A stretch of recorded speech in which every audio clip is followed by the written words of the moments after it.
in the vise is one of my favourite 3G114 locks. It's quite an old one, this one, because it has the round brass barrel and curtain bolt thrower, and the pin that the levers pivot from is actually removable from the lock. So when the case is open, you can just pull that pin out and the entire lever pack comes out with it. So it's very convenient. I presume this would have actually had a hard plate shroud that would have been fitted around it at some stage, but that's obviously missing, but I'm presuming that's what those holes are for. I'm sure I'll be corrected. But what I like about this the most is the way that the lock picks with the pin and cam tool. So here's a reader key, and at first glance, when you look at the reader key from the top, we've just got one long mark on lever 1 there. So we could load the pin and cam up with accordingly, and the lock won't open.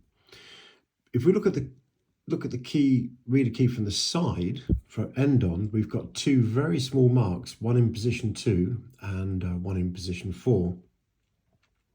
So if you hadn't been really careful with putting this plasticine on, you probably would never see those marks, and you would wonder why you weren't getting this lock open. So what I'm going to do is I'm going to load the pin and cam tool up accordingly. So the long mark means that we put a C height pin in, and the two small marks will be a B height pin, so in position 2 and position 4, and then no marks are A height pins, and so they're in position 3 and position 5.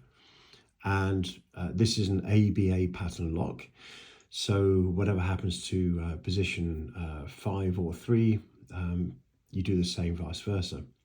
So let's have a go at picking this, and this will show you why I enjoy picking this lock. So I'm going to apply a gentle turning force on that handle there and just work my way through the lever pack. So there's 1, 2 is loose, 3 is loose. So I've just touched 4 and the lock has literally jumped straight into anti-pick.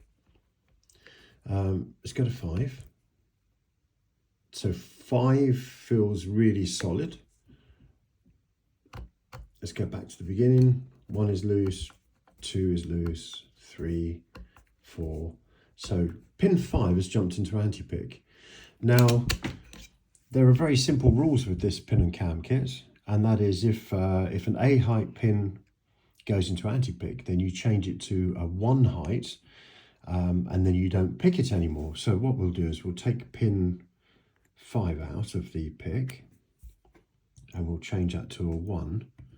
Now, quite interestingly, lever 3 hadn't gone into anti-pick either, and there's a reason for that, and it's not a reason that you would immediately assume, but there are rapid drop levers in here. These are levers without anti-pick notches, and they are randomly placed in the lock, typically in positions 2, 3 or 4.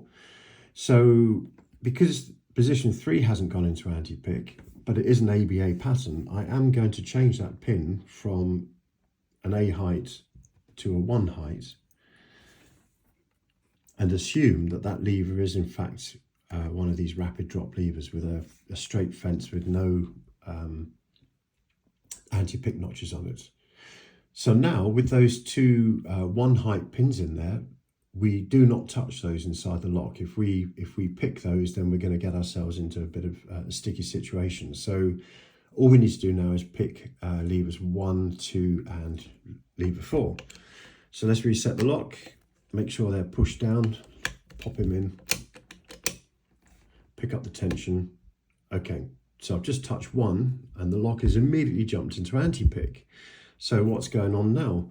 Well, let's go to lever 2, which feels loose. We'll skip over 3, we'll go to 4.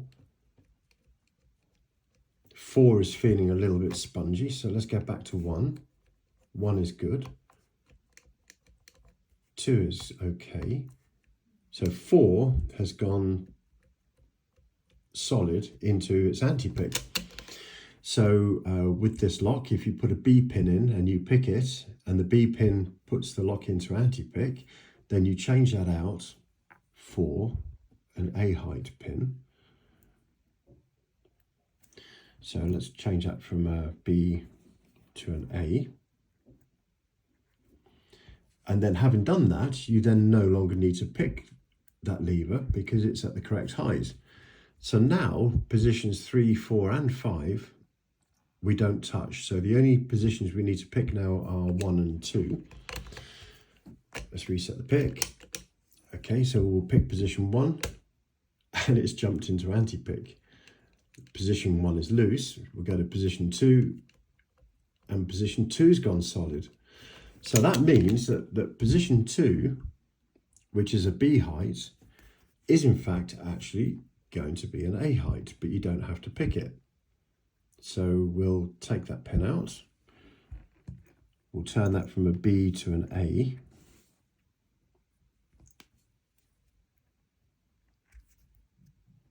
And then now we don't have to pick that. So basically the only pin we've got left to pick is pin 1 or lever 1. So if I touch lever 1 now, I'll get the open. And there you go.